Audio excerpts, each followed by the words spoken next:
should be working.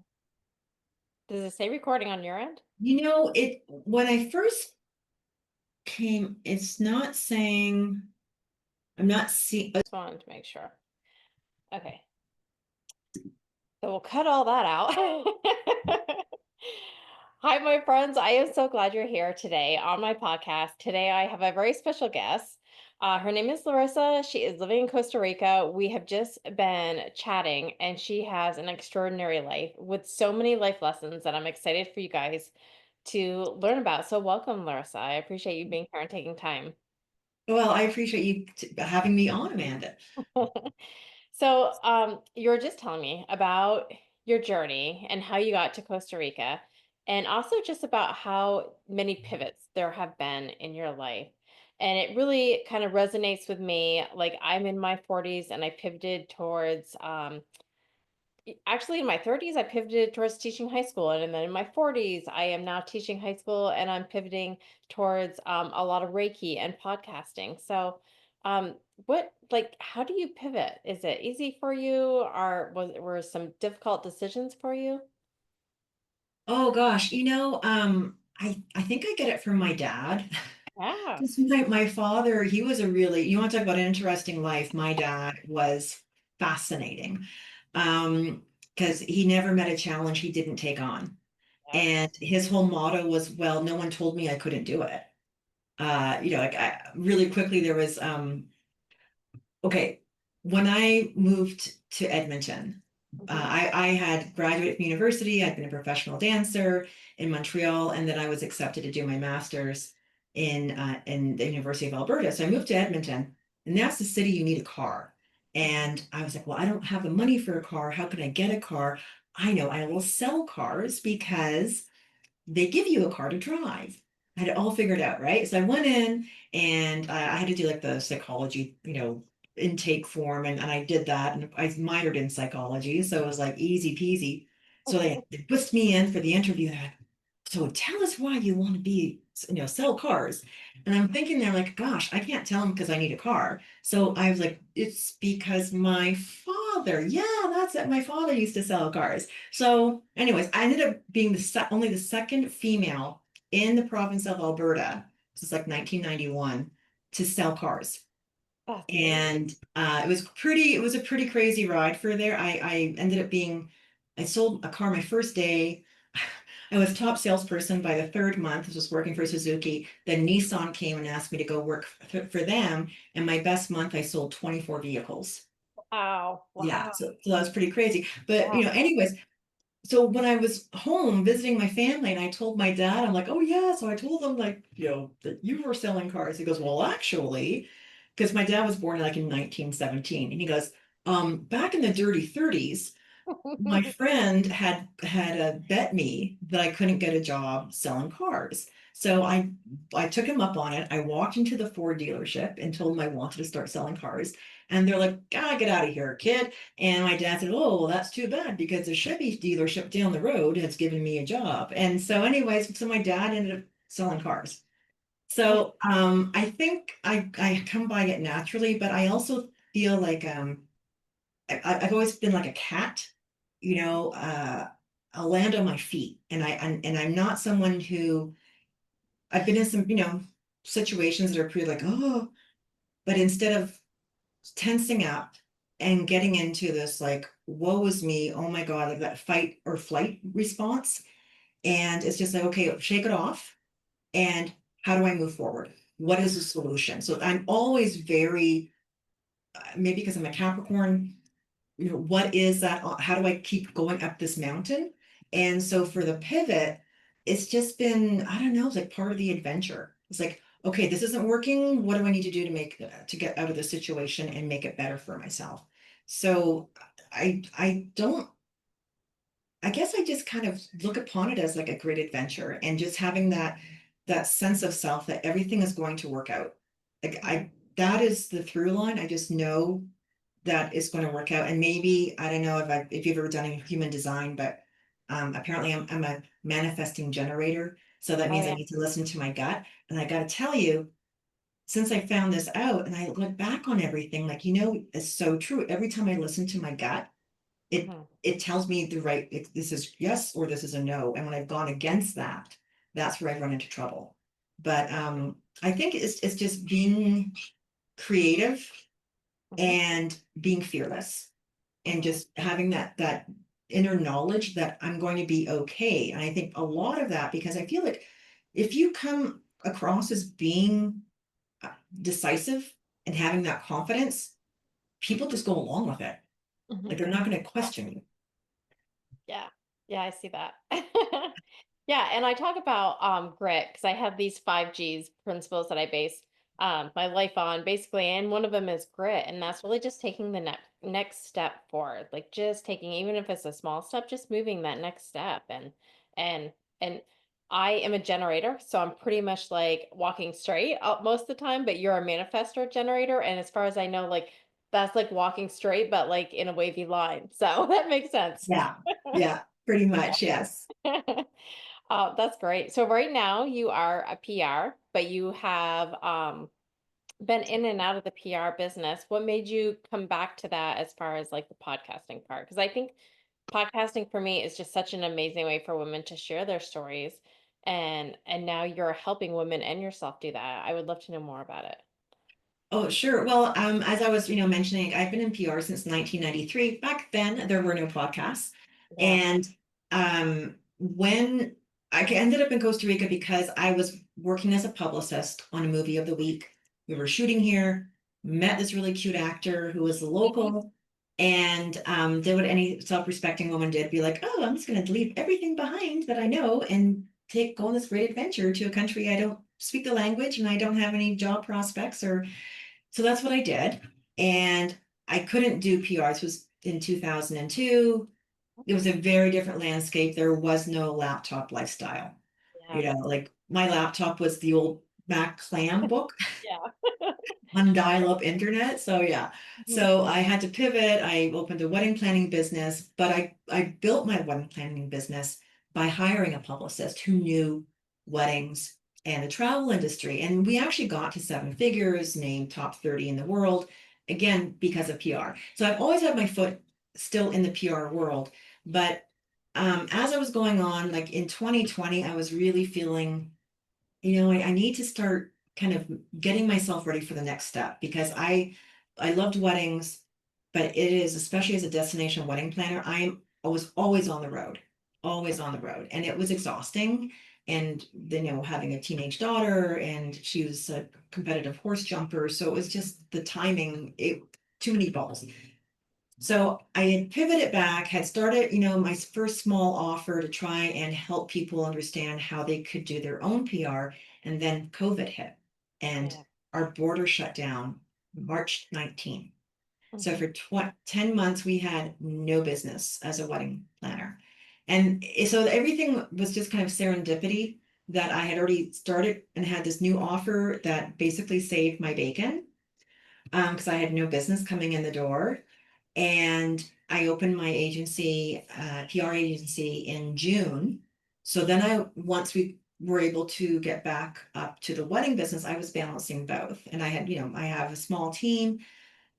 And I just was like, you know what, I really need to make my exit now. So I actually was sold the business through someone I met on LinkedIn.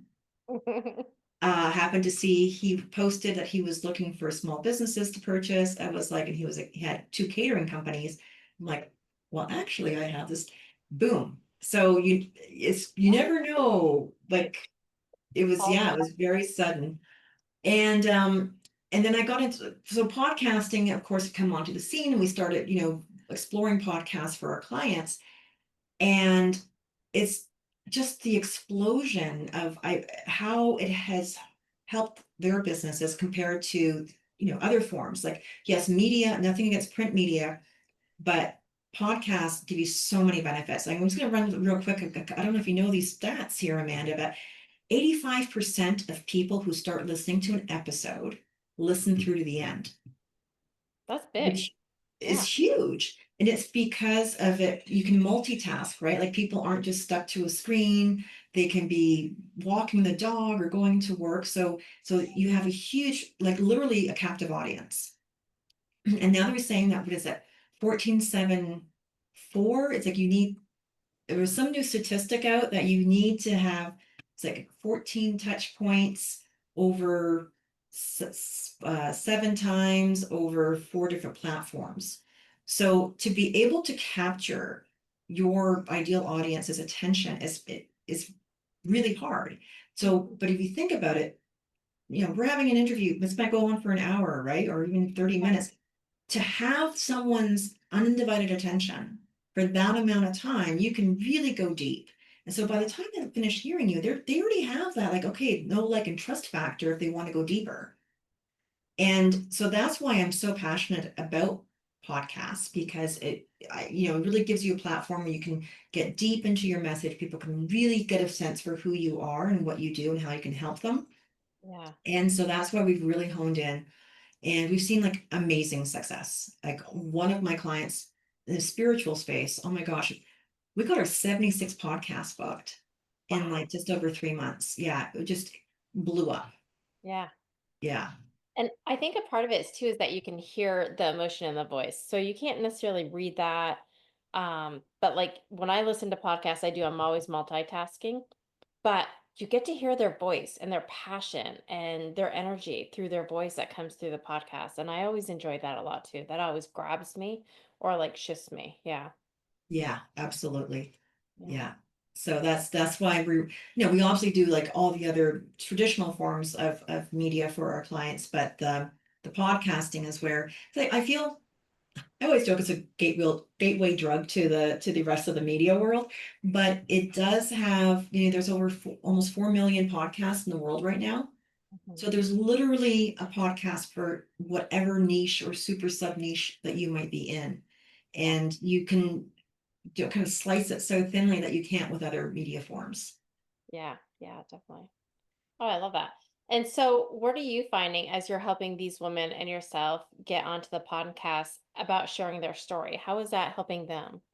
Like, I'm sure it helps their brand, but like, is it helping them as well? Just being able to share? Well, I think it's one of those muscles, like any muscle, the more you do it, the stronger it gets. Yeah. And I feel a lot of people, especially women, you know, I've been taught, I mean, maybe these younger generations, but I think for like, boomers and Gen X, we were taught to kind of like, don't take up too much space. Yeah. Don't draw attention to yourself. Don't be bragging about yourself. So it's a really counterintuitive almost to say, yes, I'm going to step up and talk all about myself for the next hour. Hmm. That's really hard, I think, for a lot of women. So I feel like by giving them the opportunity to have a platform where they can express, here's the knowledge that I've gained over all these years, and here's what I think, and here's what I have found, and here's how I can help you with, you know, like, don't make the mistakes I've made. It almost be like a trailblazer or a pathfinder. And so that for me has been really exciting, just to see the kind of transformation Hmm. over, the course of, where you are at the beginning of doing a podcast to where you are after you've done 10, 20, or 30 is a completely different journey. Like it's like you just have a whole new perspective on things, and the confidence Hmm. and being able to have really honed in on what your messaging is, which if you're a business owner, that's going to help everything else in your business as well. Yeah. Yeah, definitely. It's almost a little not even a little, a lot of self-development doing podcasts. And it's nice because it's intimate at the moment, even though like there's thousands of people that might hear you, at the moment it's intimate. And so like you said, it's building that confidence. And then if you step onto that stage, you have it down and you're able to share your story to like an audience or something larger if you need to, which I mean, I love going to events and I love people hearing women share their stories on stage. And I think this is a great way to kind of like ease into that and feel good about it. Absolutely. Absolutely. Yeah. Yeah. Um, so right now you are doing PR, and you have a lot of women under you doing podcasts, right? What, Right. and now you're doing podcasts. So Yeah. share that journey a little bit if you want, your story. Like, what do you want to share with other women? What's the message that you're trying to get out? Well, my message, 'cause I realized I was basically the shoemaker's kid without any shoes. Like I'm doing all this, getting all these wonderful opportunities for my clients, but then it's like, and what about myself? Because using the media is the fastest way to grow your business, which is exactly how I did it, with my wedding planning business. That was pure PR. At that moment, there was no social media, there wasn't Facebook. So you either spent money on Google ads or the glossy magazine ads, which cost the same as a car. Um, So you so have to be in the that's magazine business for you, right? Yeah, exactly. So that's why I'm like, you know what? I need to walk my walk and talk my talk. So I'm doing a journey right now. I'm putting myself through the same process. We do our clients who do the 30, we book them 30 podcasts in 3 months. Yeah. And so I'm basically journaling this journey and sharing it with my followers on LinkedIn to show like, hey, this is how it's going to transform my own business. But I am very passionate about letting people know they are ready to be heard. Mhm, And I feel like a lot of people think, oh, business is like this Disney ride where you have to be this tall to get onto the ride. Like I don't know, it's like, well, once I hit six figures or once I do this, it's like, well, no, because you're at a point in your journey. We all are on different points of our journey. And the reality is there's someone behind you mhm, that is about to embark maybe on the same path and they're not sure about something. And then maybe hearing you talk about your journey and maybe some of the pitfalls to avoid, or, mhm. here's how to accelerate even faster is going to help them and give them that confidence. Okay, yes, I am on the right path. So never feel that you aren't worthy of sharing your story because, oh, I've just started, or I've only been doing this for a couple of years. The only way you get known in the media is being out in the media. Yeah. I think this speaks to so many things about you. One, it brings it back to that confidence piece. Like you have that confidence to just take that next step. And even if that next step isn't perfect, it might be messy, but still like going out there and sharing it. And I think that is definitely something that women need to hear and need to be able to just try. And what a perfect, again, like area to do this because it does seem intimate when you're doing it because it's one on one. But yeah, we're all worthy to share our story. And I think sometimes I like to hear podcasts myself or even like stories on Instagram or whatever it may be that aren't perfect because then I have to live up to that. And I can't live up to perfect because I'm so far from being perfect. So I like seeing other women just going from their heart and what they want to share and not trying to live up to this. You have to be 5 feet to enter this ride type of thing. Exactly. Because the reality is perfection doesn't exist. Hmm.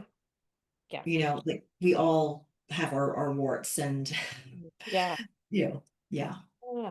Yeah, and we all have a story to share, like you said. Like we all have something that can help each other. So getting out there and sharing those stories are really valuable. exactly. Yeah. And like never discount what you can bring to the table. I think Mm, that's the biggest thing. Like I think people, oh, well, who would want to listen to me? Or, oh, no one's interested in me. Well, you already made it's like when it's like that saying, like when you're like, oh, well, I can't charge, this person can't afford this. It's like, don't put yourself in someone's wallet. mhm. Just like, don't put yourself into someone else's head. You do have a story, and the right people are going to connect with you, but Yeah. you won't find those people unless you put yourself out there. Hmm. And the other thing too is I think a lot of people feel like, oh, well, they're gonna find out I'm a fraud. Hmm. Right? Like it's like that little voice in the back of the head saying, "You're not worthy, you're not there yet." Yeah, And that's it's I've heard that before. yeah, right? It Uh-huh. it's it and it's like, well, what? Do you think there's someone with a giant hook that's gonna come jumping out of the bushes and like yank you off stage and say you're not ready yet? No, Yeah. no, nobody's going to do that. And I mean, I don't want to, like, I'm not a believer in fake it till you make it because, like but I think there's a little bit there is like you don't have to wait until you've hit a certain like successful point to Yeah. be able to be seen. Yeah. Yeah, we all have something to offer. And that right person will find you.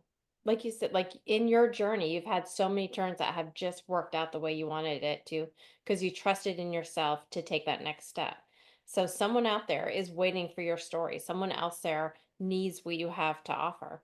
And maybe it's not someone that you're picturing in your mind, but that person's out there. And so if you share your story, they can hear it and eventually find you. So Exactly. And of course, I mean, and not saying that yes, I pivoted a lot, and there was also a lot of things that did not go well.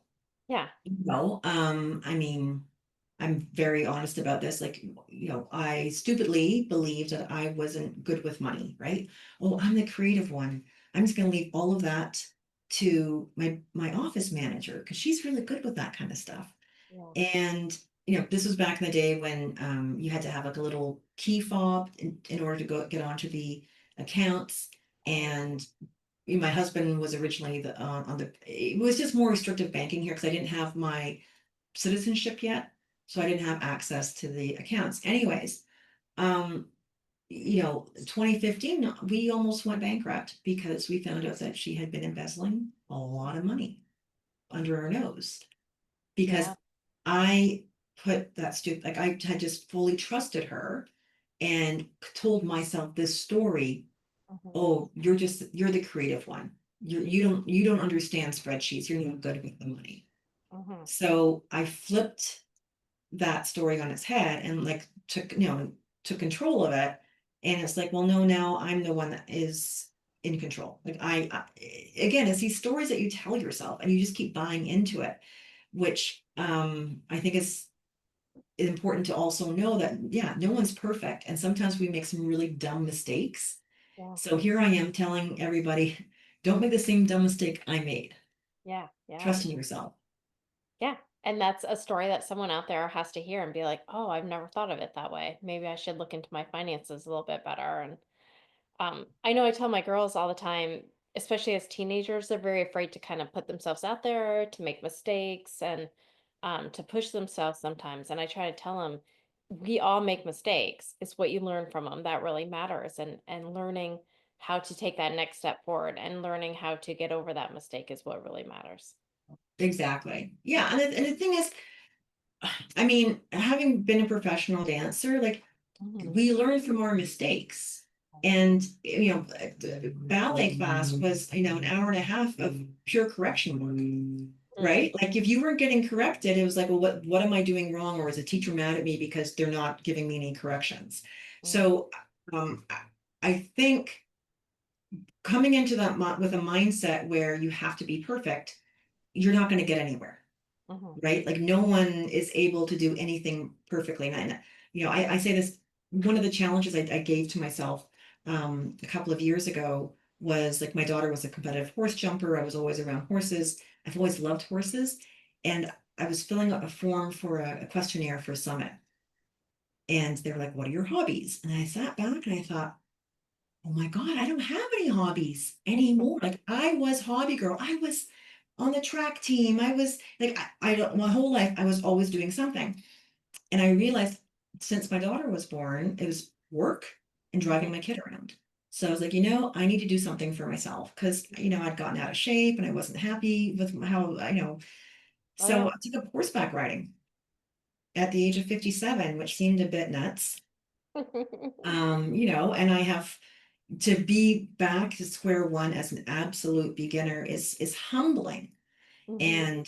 And I've fallen off a few times, some harder than others, but you get better at it, and that's the thing. I think we all have to give ourselves that grace to Yeah. be a beginner and not expect, oh, I people can do a wonderful job of editing Mhm. what they put onto social media. And I think a lot of that has been very detrimental to not only our mental health, but also just how our personal growth, Yeah. because nobody wants to see that messy beginning in the messy middle.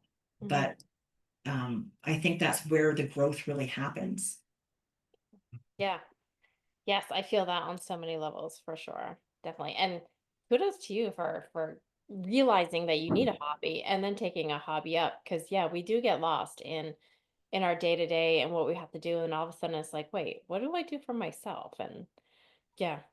right? Yeah, because we're so busy putting, the family and the clients first, that there's nothing at the end of the day for ourselves. And, we can't give from an empty cup, is Yeah. what I've really realized.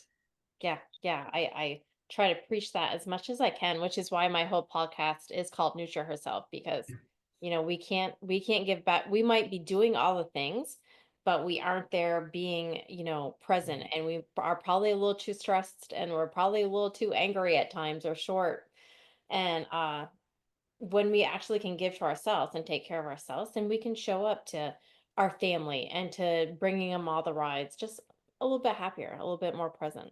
Yeah. Absolutely. Well, and just having, like, I find for myself, because um I have to be 100% focused during that class. Like, I can't, I don't have any, there's nothing else going on in my head except stay on the horse, hips forward, heels down, like Yep. all of that. So it's like a mental break as Mhm. well. And I just realized how much I was missing that all of those years. Yeah. And so I'm just like, I've lost 35 pounds. I'm, I don't get winded walking up the hill anymore. And just Yeah. mentally, I having that break, I feel like it's like a day at the spa after Mhm. that class because I'm just so mentally refreshed. Nice, nice. And horses are amazing. I have to say, I just love horses. So, yeah. Yes. Yeah, me So, too. that is definitely one way that you nurture yourself. And I always ask my guests, like, how do you nurture yourself? Is there anything that you do on the daily that you is almost like a habit to nurture yourself? Well, I usually there's a great little app that I go with my coach. I always forget. I always forget the name. It is Oh, I can't hear you. a second.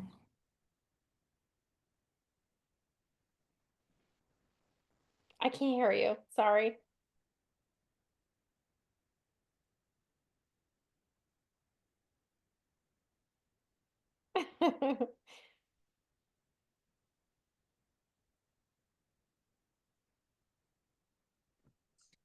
Can you hear? Okay. Okay. Yep. Okay. For some reason, it was going through my phone. I don't know why. That's weird. Yeah. Okay, sorry. It's called Think Up. Think up. Think Okay. Up.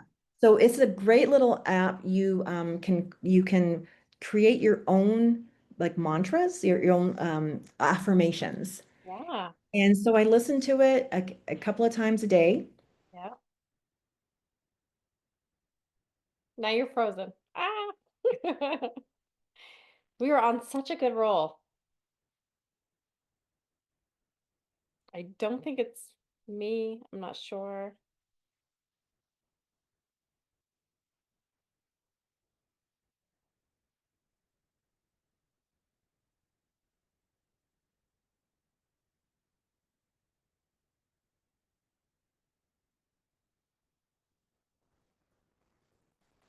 I don't know.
I am so sorry. We had our power went out. Oh.